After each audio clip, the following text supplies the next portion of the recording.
We've got glare, and all of us know the pain now of driving along at night and having oncoming headlights, those bright white LEDs, shining straight into our eyes and us wincing and being temporarily blinded.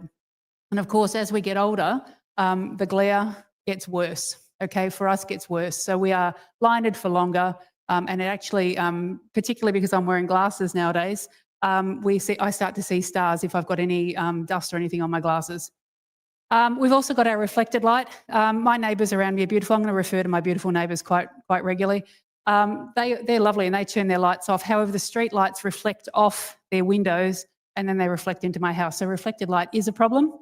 And of course, then we've got this clutter light. So this is what you'd see as you're looking at the Melbourne skyline. A huge bright clutter of lights, very confusing, particularly if you're a migrating bird.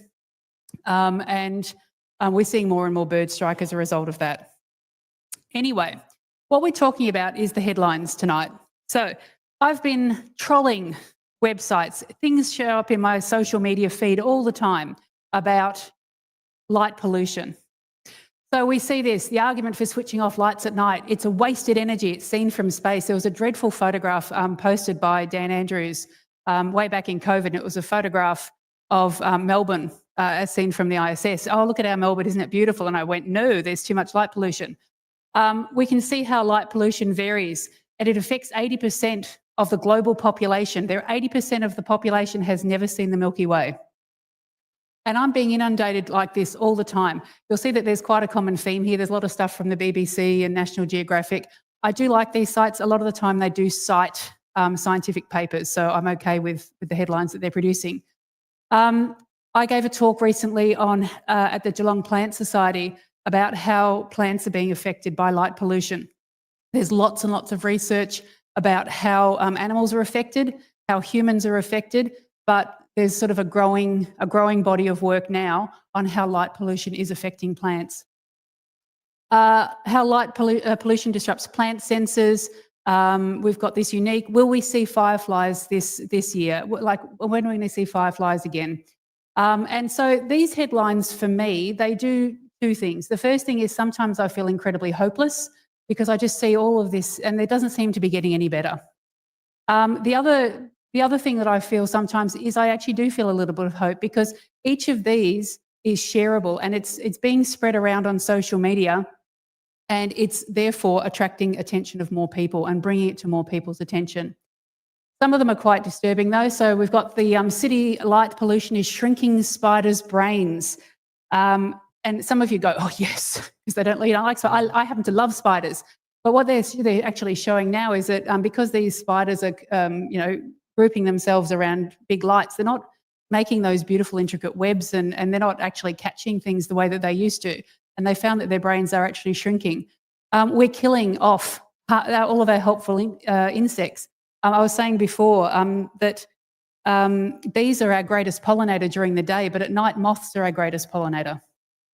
And if you've got moths and they're all congregating around the lights here, they're not pollinating the crops. And 80% of our crops rely on insect pollinators. Okay, so they're wasting energy, they're flying around here, and they're not doing what they're supposed to be doing. And that includes breeding. And then, of course, we've got the human link as well. So we've got light pollution being linked to Alzheimer's. We already know that it's linked to breast cancer, obesity, prostate cancer, and the list goes on and on. So what they do is they bring the topic to attention. This is a good thing. They promote good practices, so people are maybe reading the articles and saying, oh, well, it does tell me I should be turning off some of my lights. They do present lots and lots of different arguments as well, and that's nice. They're coming from different points of view. They're a great prompt for discussion, and particularly for me, and I think Lee said to me when I started talking about this, I get on my soapbox a lot, and I feel sorry for the people who I'm very close to because all I do is talk about light pollution. So anything's a topic for discussion for me. And they're easily shared via social media, and I do that a lot as well. So a lot of these things I'll have up on my page or on the Dark Skies Victoria page, and that's the nice thing about them, and please feel free to share them widely. So the big thing that I'm seeing now is this concept of noctourism and astrotourism. So we've been doing astro tourism for quite a while. As astronomers, you're always looking for somewhere to go that's dark and something interesting to have a look at. But this concept of noctourism is something that has kind of been promoted mostly since around about 2024. So you can see here that we've got extraordinary nighttime experiences around the world. Dark sky travel is huge in 2025. The best places to experience it. And I'm hopeful that this is going to be the thing that changes communities from saying we need to light things up at night to, hey, what can we do in the dark instead? So for cities turning the nights into day, it keeps people in the CBD. They want people in the CBD. They want people to be spending. They want people to be going to restaurants, all of those things. It sounds great. Unfortunately, what that does is it encourages people to hang around in the city, and they aren't always the desirable people we want in the city. If there's lights around, they'll hang around. The solution isn't obviously adding more lights, it's switching the day focus into something that is night-centric.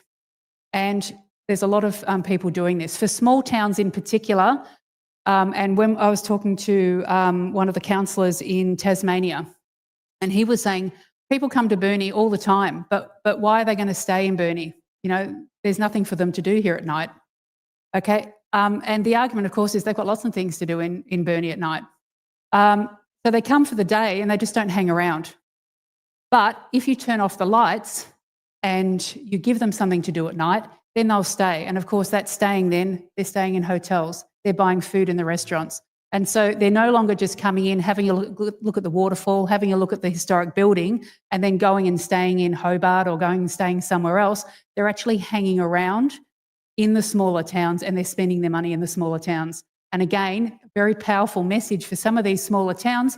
If you can do something like this, particularly in a place like Tasmania, this is going to incentivise people to actually hang around.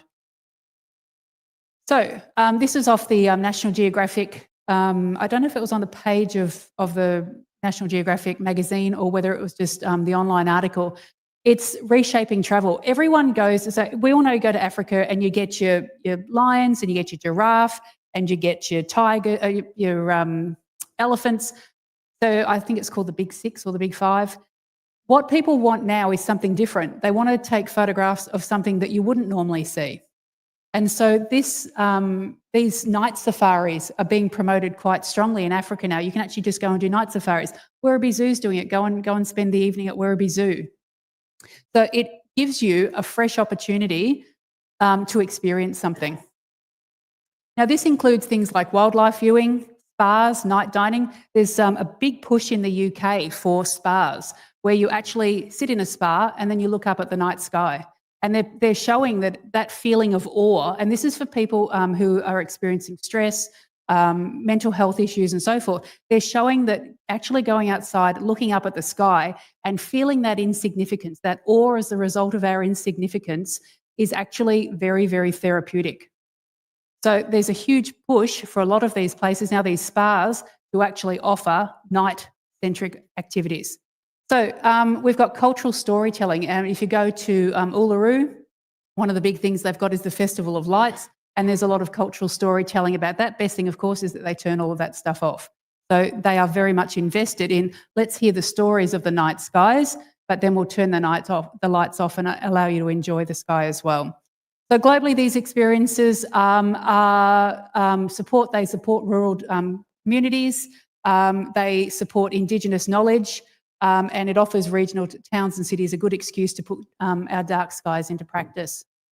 And you can see this is just a headline from, I can't read it because I've got the wrong glasses on, but they offer a whole bunch of different activities that you can do that are night-centric.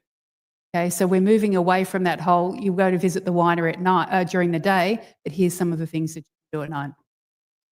These are some of the other things that you can do. So 70% of animals are actually nocturnal. And if you were going somewhere overseas, you'd only see a very small fraction of those animals during the day. We've got wildlife treks in Costa Rica. In Scandinavia, you can actually go and stay in places where you can look for wolves and bears, which would be amazing. For those of you who've been to Alaska in the last however many years, you can go and stay in an igloo and then experience the auroras. Okay, that's sort of heading toward more astrotourism, but it certainly does fit under the noctourist activities. The field nats group, so over here we've got the field nats were actually going, the Geelong ones were going to, where is it? The Mount Rothwell Biodiversity, and they actually go and they test and tag, and they go and go and find antechinus and other tiny little nocturnal animals. The Moonlit Sanctuary, they also offer tours, and you can go and use your little torches. I actually want to get in contact with them. They actually use white lights, and I want to talk to them about using red lights. Every photo they had people with white lights, and I was finding that a little bit upsetting. And then you've got, again, I'm going to have to move because, like I said, I got the wrong glasses on. So we're having a look at community members. So this one here is at Ballarat, and you can go out to Ballarat, and it was looking at, again, looking and experiencing the night and enjoying the dark. So we've got Celebrating Under Canvas, the world's dark sky certified resort. Again, we've got this activity over here. We've got ghost tours in Melbourne. You've got night photography tours. You've got night city walks. You've got spas and wellness retreats and fine dining and winery experiences. And the ASV supports this. So you can actually go and do a winery experience where they bring telescopes. So you can have a nice glass of wine, you can have dinner, and then you can come outside with the ASV and have a look at the stars through the telescopes. We've got lots of places, and Mildura actually has just got a big grant to have this whole light show along the banks of the Murray River. I like the idea of it. I need to get in contact with the Mildura Council and find out whether they're actually going to turn those lights off at night, because it's all very well and good to have it, but let's actually give animals the dark as well. While I was looking for things to do in the dark in Melbourne, I found these great ghost tours, and I love a good ghost tour. If any of you ever go down to Geelong Jail, do the ghost tour at Geelong Jail. It's quite good. But again, it's that whole experience. It's instead of let's go and, wander around a dark because it's, it looks like it's light in the middle of the city, actually go and do something where it's dark and a bit scary and have some fun that way. I've been having a chat with someone on the dark sky community, and they actually run Royal Park by night tours. So if you haven't done that, that might be a lovely thing to do. They show you the bats, there's owls, they're on their website, there's an incredible number of animals that they actually find at night. So if you haven't been to the Royal Park, Friends of Royal Park, get onto their website and have a look at what they're actually seeing, and maybe go and do one of the tours there. You can kayak in Melbourne at night, so you can do a sunset kayak. And again, lots and lots of ghost tours around.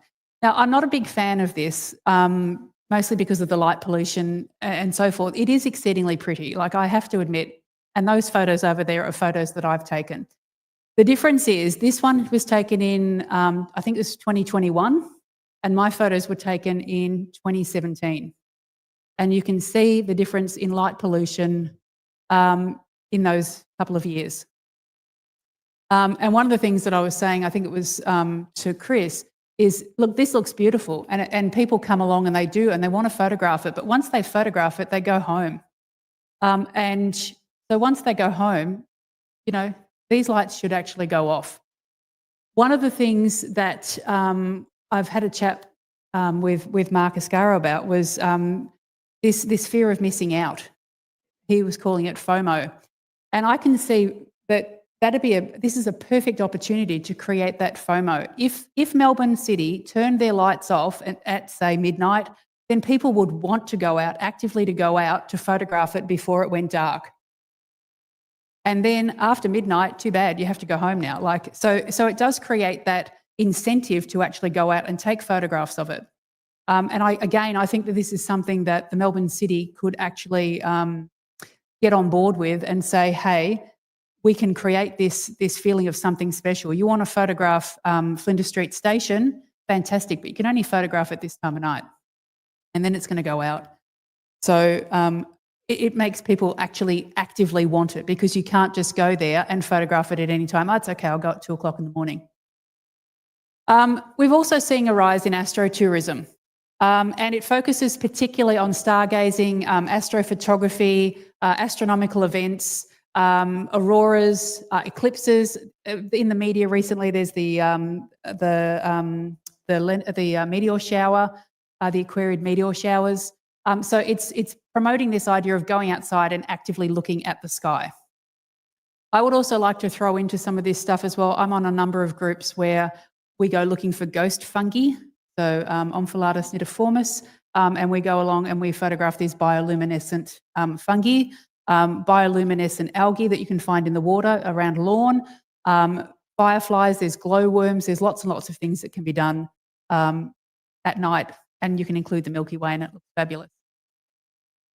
So these are, again, things that I've just found on the internet, Night Sky Astrophotography Workshop. And I know that the ASV runs astrophotography workshops. Aurora watching, see the Southern Lights. Now, this is huge in Alaska and Canada. Everywhere you go, they'll have an Aurora tour. You can go and catch a plane. You can get a bus out. They've got all sky cams all around Alaska.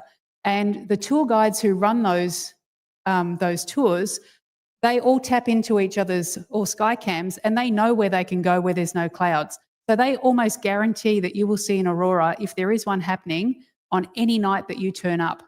Now, no one in Australia is doing this. And yet this is a perfect opportunity for Tasmania and Victoria to get on board with all of this. We should have sky cams on every single southern facing lifesaving club, for example. And anyone can just tune in and go, okay, it looks really good down at Point Lonsdale. It looks really good here in Sorrento, wherever it happens to be. Let's go there because we know that it's clear and we're going to be able to see the aurora. And we really need to get on board with that sort of stuff. And again, we're promoting that astrotourism. When I was talking to the Aries Inlet group, they're very, very keen to have something like that. So they're aiming for dark sky status. And they were very keen because they have a beautiful southerly aspect. It's nice and dark down there. People will come down because they want to go to the waterfalls around the Otways and things like that, but they're not hanging around. If you can entrap them into saying, hey, look, we can stay for the aurora, you can get your Milky Way photos, people will actually stay in one of the hotels or the motels. They'll have a meal. At least they'll have a meal. So they'll come down, they'll have a meal, they'll hang around, and they'll take their photos and then they'll go home if they haven't already booked. But again, it's creating that incentive to hang around. Watch the Milky Way at the Great Ocean Road. So we've got another one here with the wildlife and Milky Way tours. This is the Aurora Australis Tasmania group. And they've got a bunch of Singaporeans who want to come over and they have never seen the Milky Way. And they're asking for people around Tasmania to take these people out on a tour so that they can see the night sky. Singaporeans are actively looking to come to Australia to look at the night sky. Why aren't we taking advantage of this? Why isn't Tasmania as a whole taking advantage of this? Because to me, this is a perfect opportunity to promote dark skies. You've got people who are willing to come to pay people to take you around for tours to have a look at the night sky. Why aren't we doing something about it? And of course, we've got the Australian government. Dark sky tourism displays astronomical potential, but what are they going to do about it? Now, these are from the these are from Aurora Tasmania website, Facebook page, sorry. This lovely lady here, you can see the light pollution. You can see what the aurora looks like from her place. Same time, 30 minutes later. This is what it looked like from a darker sky site. So if Tasmania was on board and they were turning off their lights, and Victoria is the same, because we see the aurora from Victoria on quite a regular basis. We've got the Queen of Aurora sitting here, and we should actually be promoting auroras in Victoria. We should be doing more to get people out into the dark and having a look at the night sky. Tucson in the US actually is running these night tours, and you get to see 6 dark sky places as you're going for a wander around. Last year's solar eclipse in North America was the most viewed in history. 20 million people travelled to the path of totality. That wasn't just Americans. I think every single one of you would know an Australian who actually travelled to America to go and see that. All right, I know a bunch of people who are going to Spain next year to see the aurora, to see the eclipse. And there's going to be a bunch more people who will come to Australia in 2028 to see the eclipse here. And where's the advertisement about that? Where is the state government or the Australian government saying, hey, there's this eclipse occurring in 2028. What are we putting in place now to make sure that people are going to be able to see this? How are we going to get people to come and have a look at this and stay in local communities and stay in small communities? So there's a real opportunity here in terms of our astro. And of course, if you're staying for this beautiful eclipse, why don't you stay overnight and then have a look at the Milky Way? Because it's going to be fantastic. It is in September, I think, so we'll still get the Milky Way. There's Brenton. Look at you. So these are the things that the ASV is offering. So we've got our Stellar Nights. We've got, this is on the Victoria, every day is different. They've got a whole bunch of Starry Night events that you can do. So you can do Wine Under the Stars, hosted by yours truly. We've got the Honeysuckle Astronomy Tours. We've got the Stellar Nights. So if you just type in, what can I do in the dark in Melbourne? It comes up with a whole bunch of this sort of stuff. 14 stunning stargazing spots. And this was put out by Flight Centre. So basically, we need to stop turning night into day. We need to treat nighttime as a distinct environment, and we need to use our lighting that meets basic nocturnal needs, make sure that it's safe, obviously, and we also need to minimise the ecological and astronomical impacts that we're having a look at. So is there any hope? Okay, we've done the doom and gloom. We've looked at, spiders with shrinking brains and it's leading to Alzheimer's, and 80% of the world hasn't seen the Milky Way. What hope have we got? Well, in the UK, they've got dark sky sites and they have great big festivals to celebrate. Come to our dark sky site and we'll have a festival. It's actually in the town of York. It could become the first dark sky city. So we're no longer just looking at a dark sky park or a dark sky place. We're looking at dark sky cities. All right, and this is a big thing. This gentleman here has objected to the giant billboards, those great big electronic things flashing up. The digital billboards to be turned off to curb light pollution under Melbourne City proposal. Apart from that headline, I haven't seen them doing anything about it.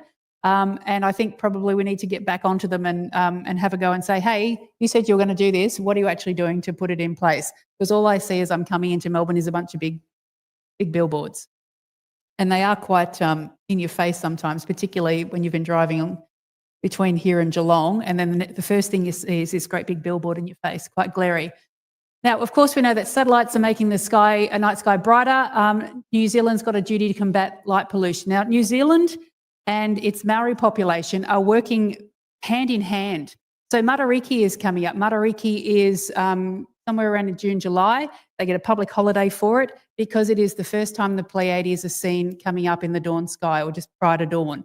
So Matariki is a huge thing in the Maori calendar. Now, the New Zealand government and the Maoris are working hand in hand to try and put in place cultural recognition, dark skies and cultural recognition, knowing that if they don't preserve this dark sky, then the Maoris lose their culture. Now, this is something that we should be doing as well here in Australia. We've got a huge tradition of Aboriginal, Indigenous Australian storytelling. We're not preserving that.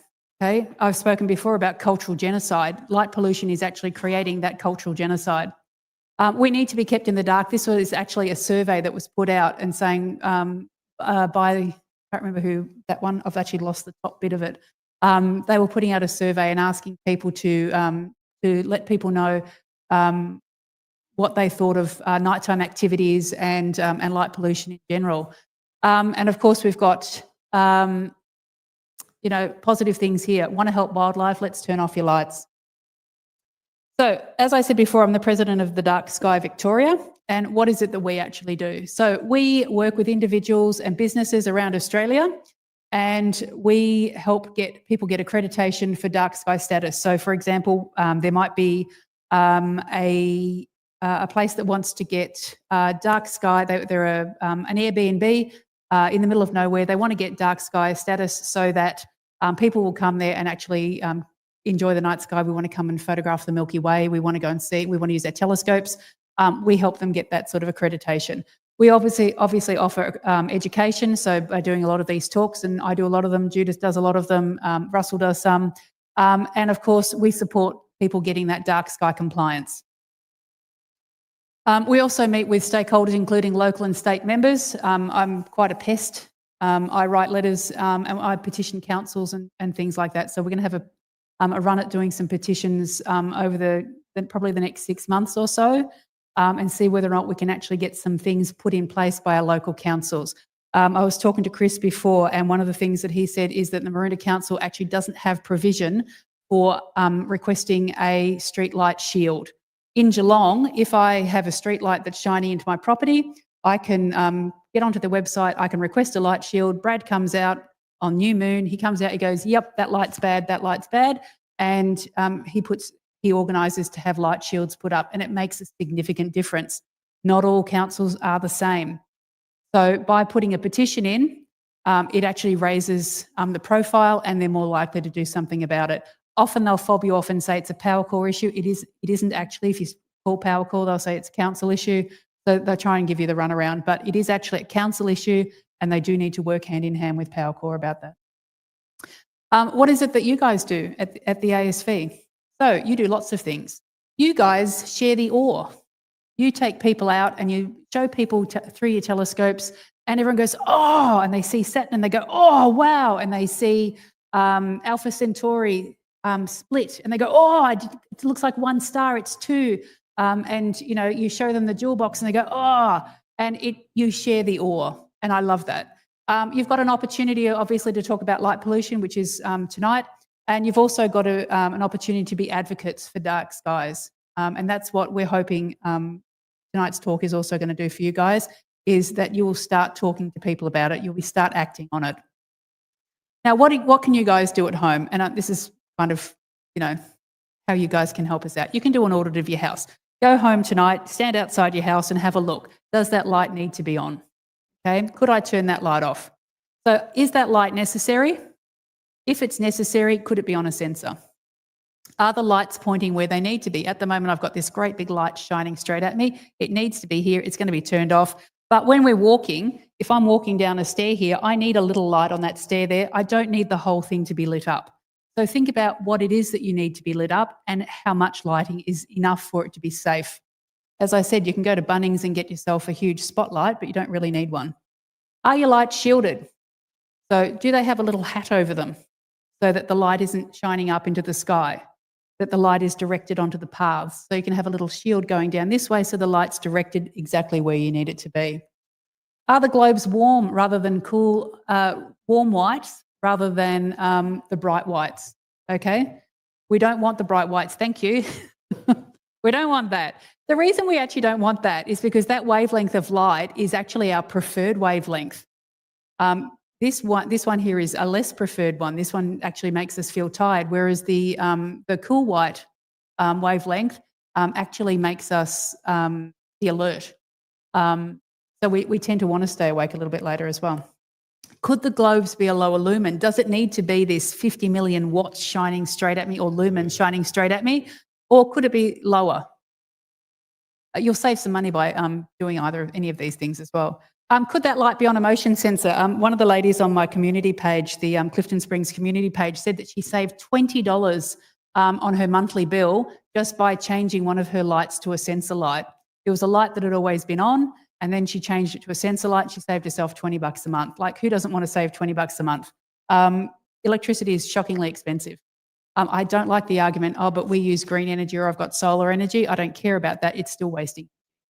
Oh, that should say, are my blinds? Someone didn't proofread their slides. Are my blinds and curtains preventing light spill? This is my favourite thing. I go walking around a lot at night, as you can imagine. And as I walk past people's houses, I can actually look in and see their 60-inch big screen TVs. And I'm thinking, hey, if I was a thief, I know where I'm going tomorrow during the day when they're at work, because I'm not going to commit the crime at night.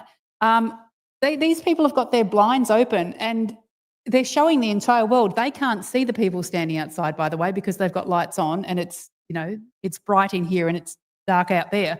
But other people can see into your houses. They can see what you're doing. They can see that you didn't put your cup in the sink, that you left it on the side there, and there's probably a couple of pieces of paper and I'm judging you, but they can see into your houses. So please put your blinds down, and it also prevents that spill out into the yard. So is there any hope? I think that there is. So we don't need to plunge the world into darkness. All right, and I totally agree with this comment here. It isn't plunging the world into darkness and it isn't compromising on safety. It's about being wise in the ways that we're using it strategically and using it responsibly.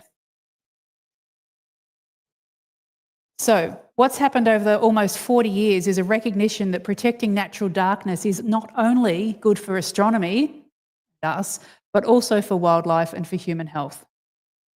So I'm the president of Dark Skies Victoria. If you'd like to become a member, there's this slide here. I would actually like to give a very, very personal thanks to Rachel. So Rachel Scott is a lovely lady who has been designing T-shirts for Dark Sky Victoria. I'm not selling any of the T-shirts tonight, but she has done a beautiful job of these designs. There's 4 designs here. And I would like to say thank you very much to Rachel for doing these designs for one thing and for helping us to promote Dark Skies. Thank you very much.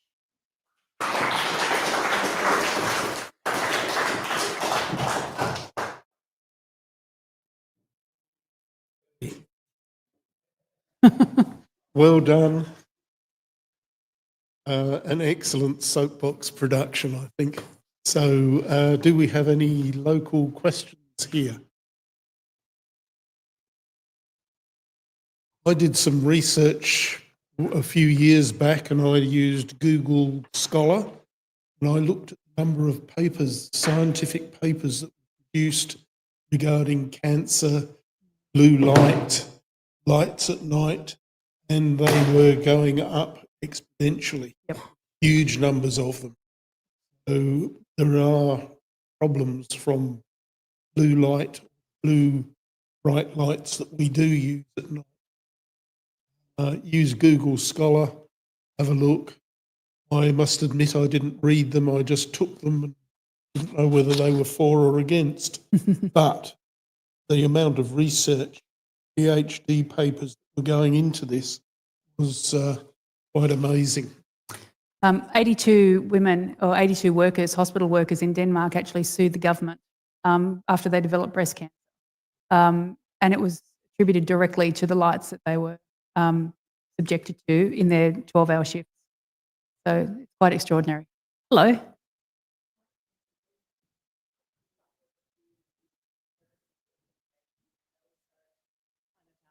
Lighting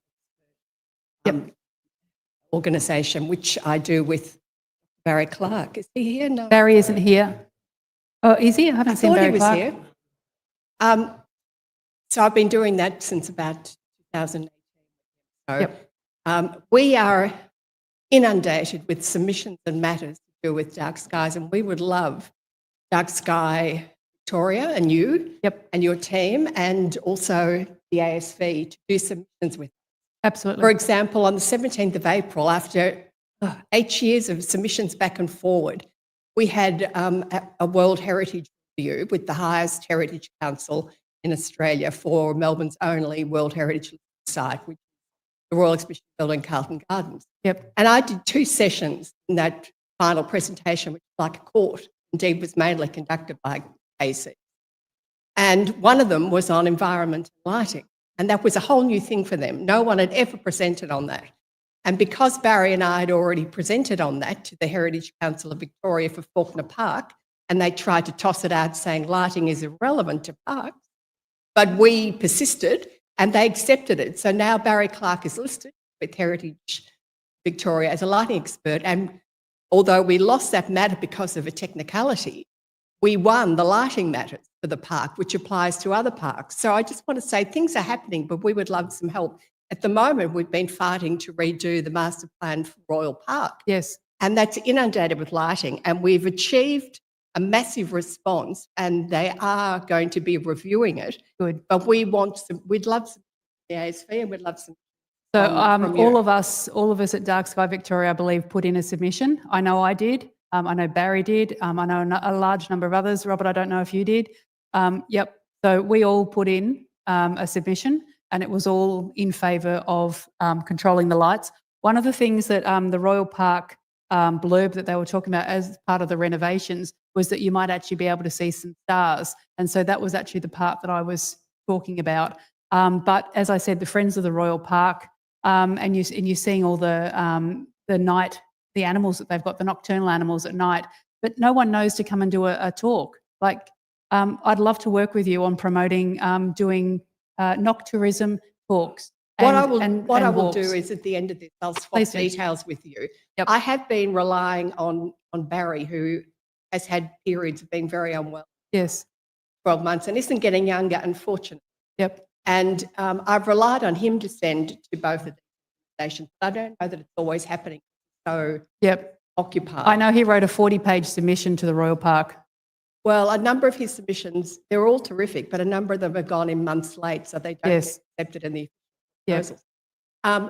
Only because he wants to do a lot, Yes. and he no longer sticks to the deadline. Yeah. But anyway, I will swap details with you, and hopefully we can do that together, and including with the matter of the lighting in Melbourne. Yep. 2 points. One is City of Melbourne is currently agreed. They're undergoing a review of the lighting proposal for Royal Park. Yep. And you should have an input in that. Absolutely. And so it's a matter of contacting them now. And secondly, they passed in the middle of the year last year a revolution in Melbourne that we were heavily involved with, which was the signage Yes. strategy, but it's still sitting on the minister's desk. You missed that. You must have missed that as you came. I saw that, but okay. Yeah. it's sitting on the minister's desk, and Yep. it was very good, but they're not implementing it. And City of Melbourne are Yep. still focusing on thinking it's great to light up the city and light up the lanes, and Yep. they've put a massive light sign even on Federation. Yep. So there's a lot to be done. I'd love to do. Absolutely.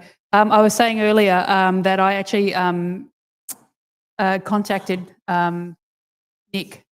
Can't remember what his surname is. The mayor. Nick. Yes. So I contacted him after he did a very, very public "we're going to light up Melbourne" thing, and I bombarded him with rather a large number of emails, and eventually got shuttled off to one of his lackeys. But I am in 100% support of what you're doing. Yeah. Yeah. Yes. Yes. Yeah, I got that impression. Thank you. I was very spoilt with my first introduction to the southern skies. I was a marine engineer on a cargo ship, and we went from South Africa across to Bath. And sitting out at night on the deck, watching the slow movement of the derricks and the masts across the night sky, was absolutely no light pollution there. We never saw another ship behind anything else.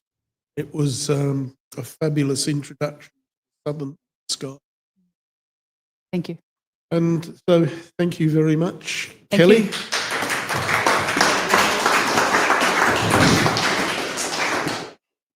We now have Bill Stent taking over for us with the night sky. And Bill Stent, our telescope gent. So, Bill, over to you. Got a This?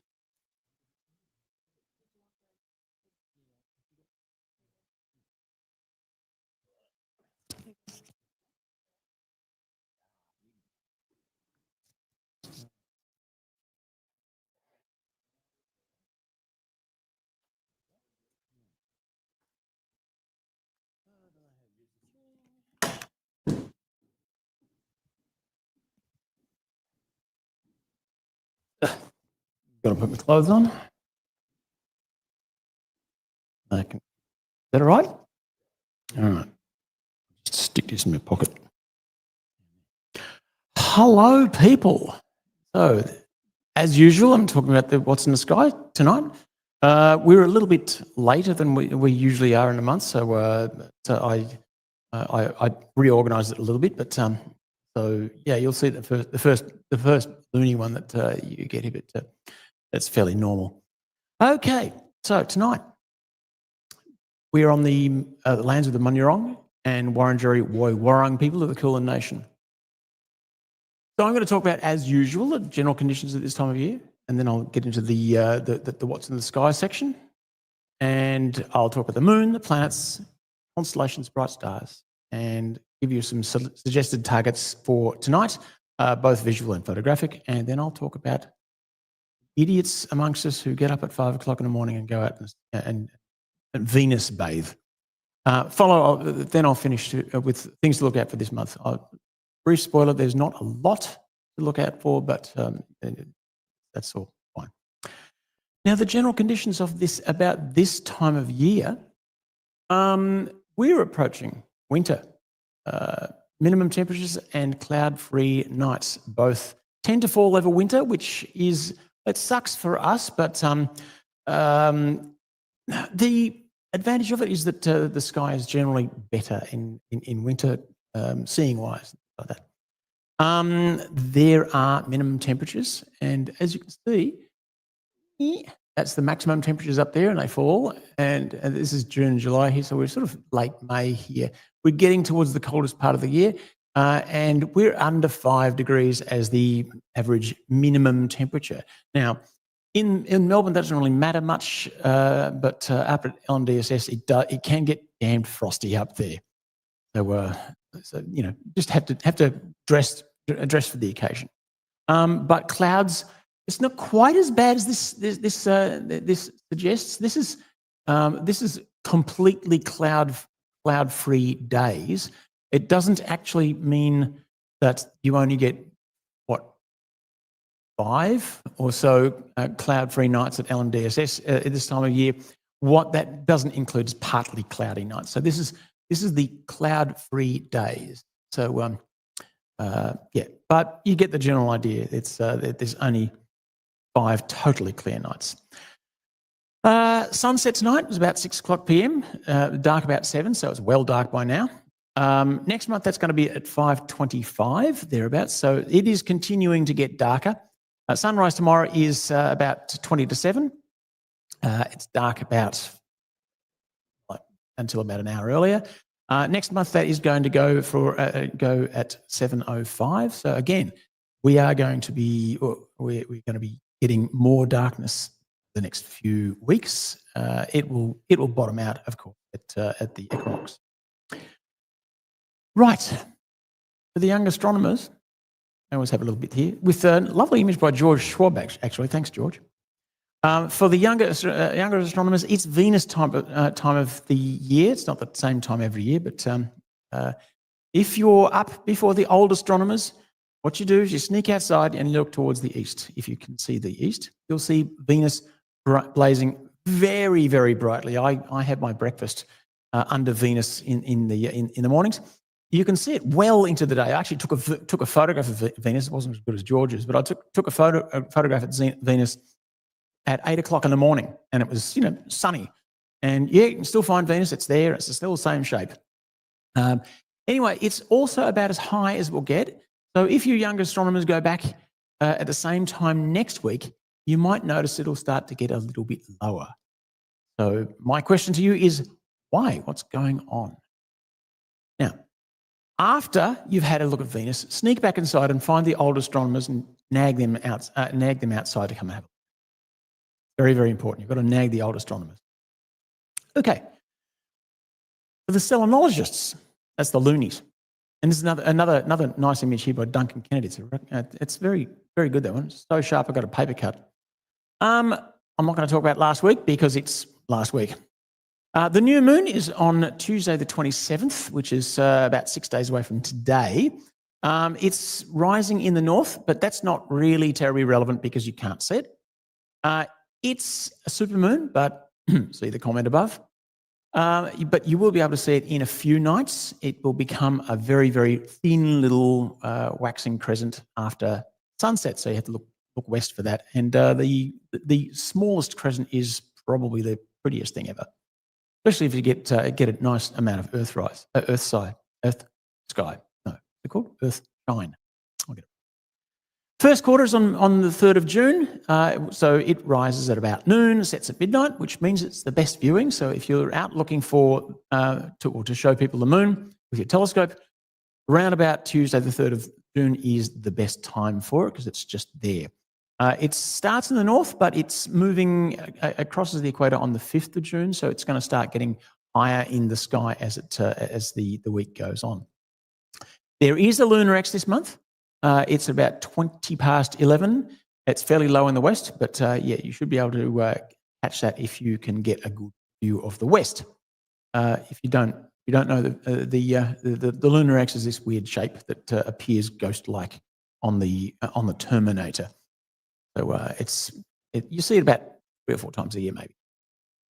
The full moon is on Wednesday, 11th of June. This is not the astrophotographer's favourite time of the month, but it is right in time for our next meeting. So it's deep in the south, which means that not only it will be full, it will be high in the sky above us, really ruining our viewing after if it's clear. But yeah, it's also near its maximum distance, so it's a mini-ish moon. Not really you wouldn't call it a super moon. It's not really a mini moon. It's sort of in the middle. Over the following week, it will set in the early morning at waxing gibbous. Right. Oh, and that's the data I use to calculate all of these. That's just a declination of the moon and the sun and a couple of other bits and pieces. That's the distance and its illumination. So it's an interesting little graph there. Planets for the planetologists. I don't know what a planetologist is called. Over the next month, this is all from the ASV yearbook, that fold-out bit at the back, which I encourage you to look at. Mercury is a morning object, but it's now back into the twilight. It rises about 25 past 6. So now I was talking about the party that the planets were having last month. Mercury bailed early. It's disappeared. Venus is another morning object. It's hanging out with the party bunch. It's up at about 3:30, and it's just starting to move away from the other two, which I'll get to in a second.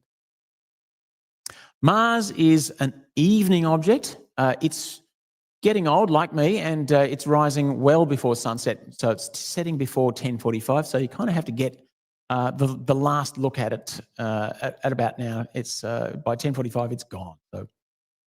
Jupiter is also gone. It's a daytime object. I haven't actually found it during the day. I haven't actually tried, but it sets well before 7 p.m. Saturn is one of the party bunch. It's a stayer. It rises about 2:20. The rings are, well, I was going to say fully closed, but somebody took a photograph. Was it George? I can't remember. Somebody took a photograph of it this morning or yesterday morning, and you can just start to see the rings just starting to come back now. You have to really push the exposure a bit, but yeah, they are starting to become visible now. And that's a shot last month, 17th of April. That's from Duncan, and yeah, there is Saturn with no clothes on, so it's completely naked. And if you want to see that again, it's another 15 years or so to wait. Uranus is also a daytime object. It rises about 10 past 7 in the morning and sets at 5. It's a little bit like me. Neptune, again, another morning object. It rises about 2:30. It is not very far from Saturn, but I think it's fairly close, actually. Pluto is now a late evening object. It rises at about 9:30. So you can catch it in the very late evening, possibly early morning. Okay, so getting orientated. This is where I bring up the clock and all that stuff. I might actually walk out here so I can possibly point to things. Right. So as usual, I've got my sky here, and it's pointing south. So I've got the south there, and North is not only over the top of your head, you have to like lean backwards over to be able to see these stars here, or possibly turn around. That might help.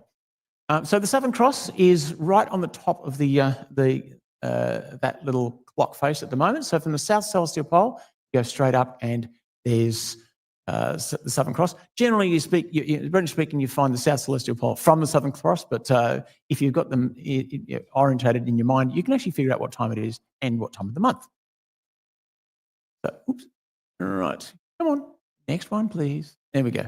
Now, Orion is one of our two signpost objects. It's gone. So I was looking in the surveillance cameras at LMDSS, and just looking west, you can actually see it as the sun is setting, but yeah, it's very much gone. Scorpius, on the other hand, is the opposite to Orion. It's back. It's rising in the east, and as I was walking through the car park today, I could see Antares sitting there over the top of the trees. So for orientation stars, we do tend to change each month. So we've got, I usually start with Canopus, which leads the cross around that clock. And then there's Achenar, which is either, depending on the way you look at it, it continues around from Canopus, or you can go straight across from the Southern Cross. You're probably not going to have, or you're probably not going to find Achenar today because it's very, very low. It's as low as it gets. And if there's like a blade of grass in front of you, it'll probably be hiding behind it.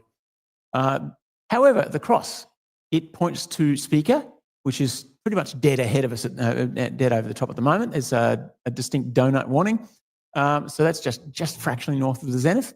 If you keep on going in the same direction, you'll find Arcturus which is like in the north, and you can easily see it over here at the moment. Sirius is bright, but pretty much gone. It disappears a little after Orion disappears, but not an awful lot. So 145 CMA is also hard to get. I'll probably get to that shortly. Regulus is another one of our more familiar stars, and that's getting low in the northwest. It's a bit late in the year for Regulus. Antares is, because it's in Scorpius, it's just coming to its own at the moment. Antares is easily spottable. It's a big yellow star. So planets, well, one. There you go, Mars. That's about it. That's very low in the west northwest, and yeah, you have to get onto it fairly early if you want to have a look. One thing I've chucked in this month, the galactic core is coming up. So for you wide field astrophotographers, yeah, you get onto it about now. It's rising in the east. So yep, that's starting to become the Milky Way part of the year. Okay, so visual targets. This is for the people with eyes. So until recently, I didn't have them, but I've got them now. That's great. So this is again same sky. 10 p.m. Was that me or you? Is my battery about to die? That'd be funny. Okay. All right. So visual targets. We're going to start with Mars because it's your last chance. Mars is, I've said this before, it's fairly underwhelming this year. We had an opposition, but it was very much in the north, so you were looking through a lot of atmosphere, so it was not a great time. So Mars is there, but you know, only for looking at. Delta Corvi is an optical double. It's the left hand. No, it's not. It's up there. Beta Scorpio is the one I was thinking of. That's the left hand crab claw. It's another double. It's well worth seeing. It's kind of cute. It's closer, I think, than Alpha Centauri. The False Comet Nebula, which is a name I love because it's not false, it's not comet, and it's not a nebula. It's a cluster. That's on the back of Scorpius there. So that's also well worth a look.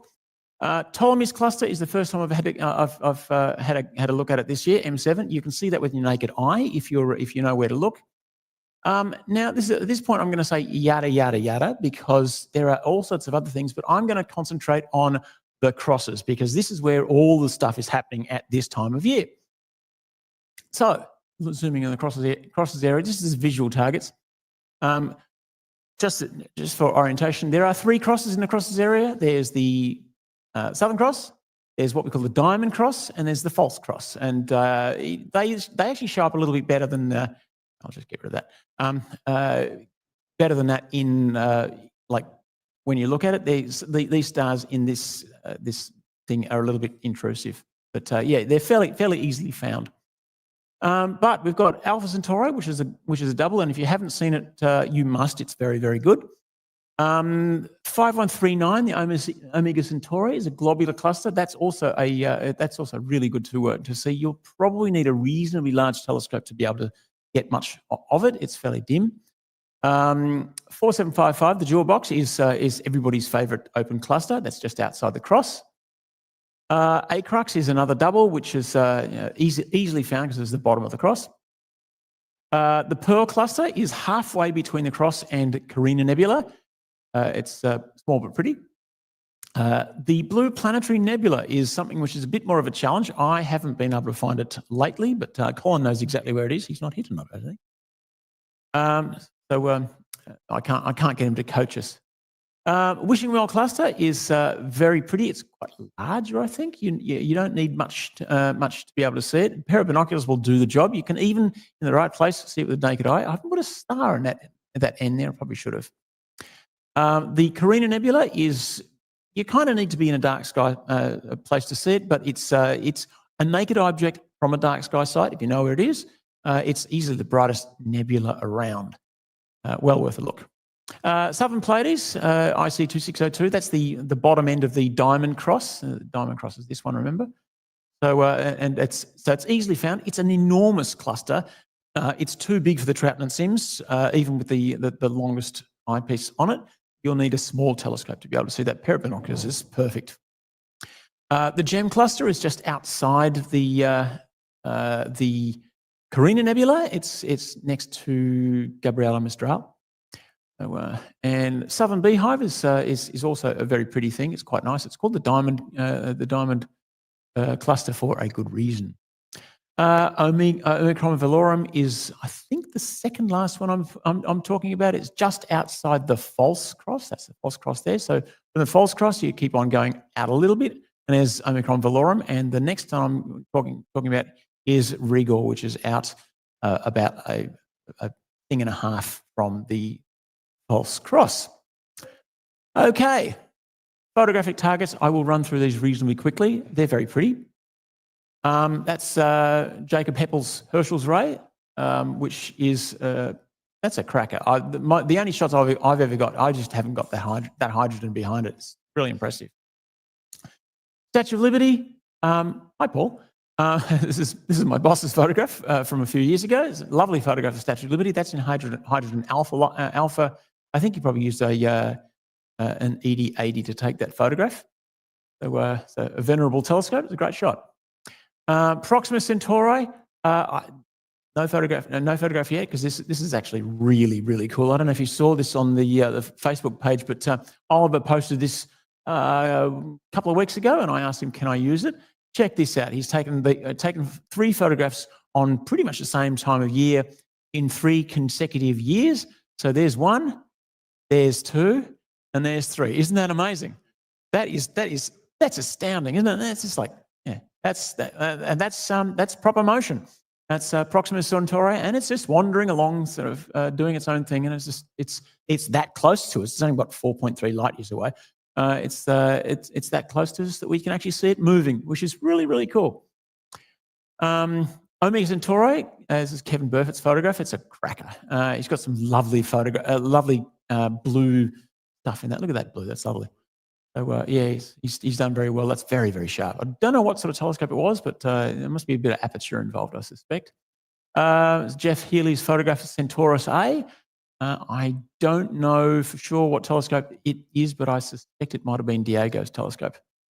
Running Chicken, Eddie Pang. No, I always say that no presentation is complete without an Eddie Pang photograph.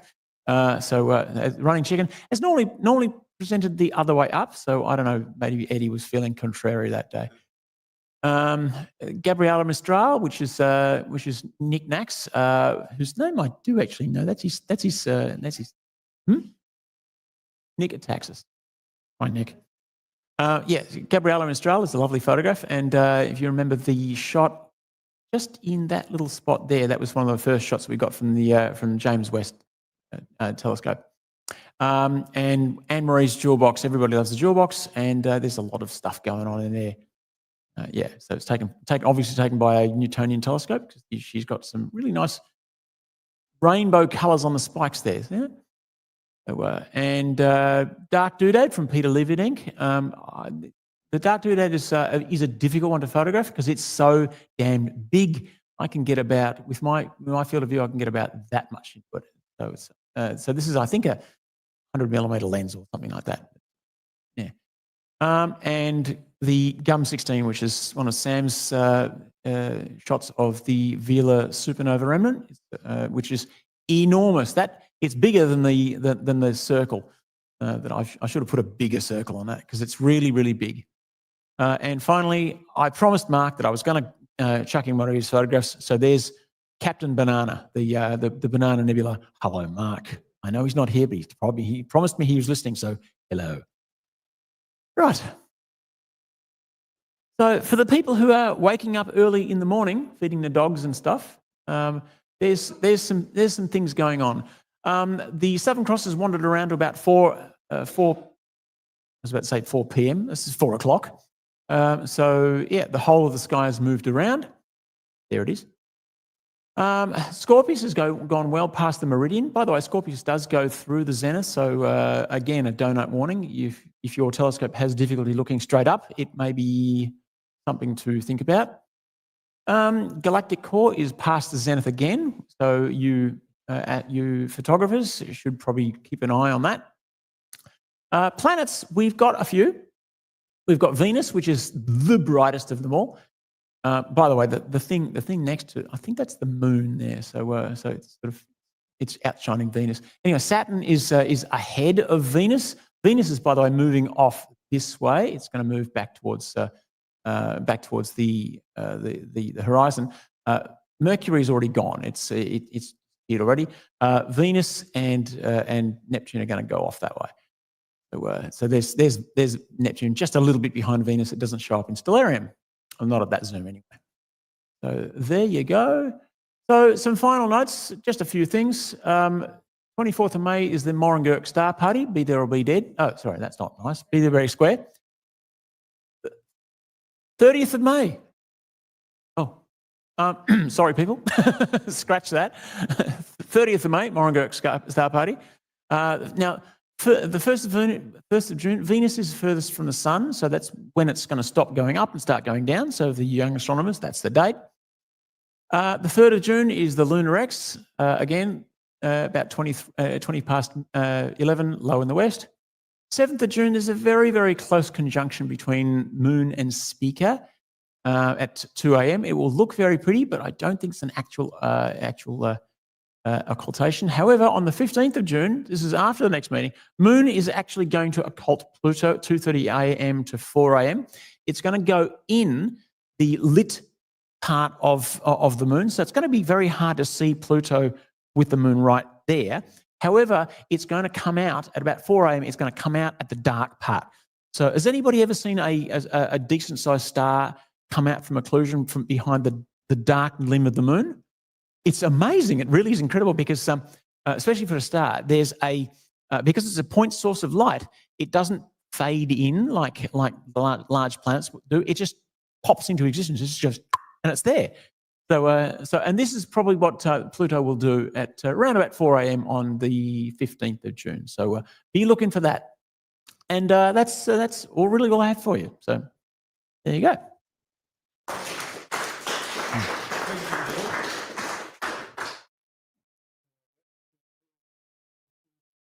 Entertainment. Unfortunately, Duncan isn't here tonight. Got a message that he couldn't make it, so we'll have to go without the jam and cream scones, unfortunately. This is disappointing. It's disappointing. There we go. sometimes family and things take precedence. Thank you.